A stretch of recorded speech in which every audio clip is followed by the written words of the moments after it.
Welcome to questions every philanthropist should ask themselves when they're trying to identify their top priorities, part 3.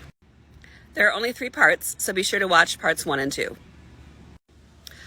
All right, so if you are a funder, a leader of a grant-making foundation, an ultra-high net worth donor, it can be hard to figure out what's most important for you to be focusing on right now, because there are seemingly so many priorities and the world keeps changing and there's a lot happening and it can be overwhelming. But you need to focus, right? You need to focus on what's most important for you. So think about what you're trying to do in the next 3 or 5 years. What are those goals you're trying to achieve?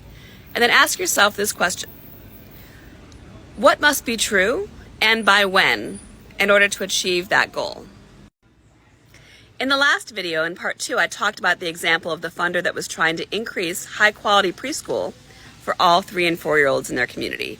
So let's just say that's your goal. You want to do that in 5 years, ensure that all kids have access to high-quality preschool. What must be true and by when in order to achieve that goal? So here's some of the things that have to be true. You have to know how many 3 and 4-year-olds there are in your community. You have to know how many of them are currently enrolled in preschool and how many aren't. You need to know how many preschools there are. You need to know things like how many parents are challenged even knowing how to find high quality preschool, much less get their children there, given their other priorities of working and whatnot.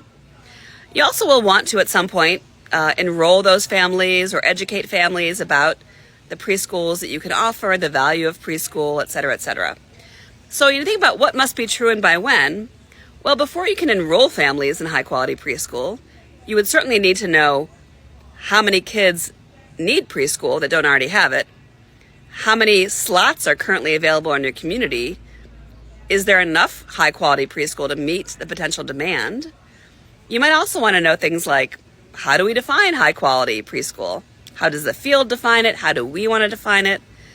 So those are the kinds of things you'd want to know. Those are the things that you would have to have in place in order to achieve your goal of actually all of those kids being enrolled. And by when do they need to happen? So certainly you'd need to know how many slots do we need to fill before you can begin enrolling new families in preschool. So be sure to watch parts 1 and 2 for 2 other questions you can ask yourself to help you identify what's most important. And this question is, in order to achieve our goal, what must be true and by when? And the things that have to happen first are your top priorities. So be sure to follow me for more tips and be sure to watch parts 1 and 2.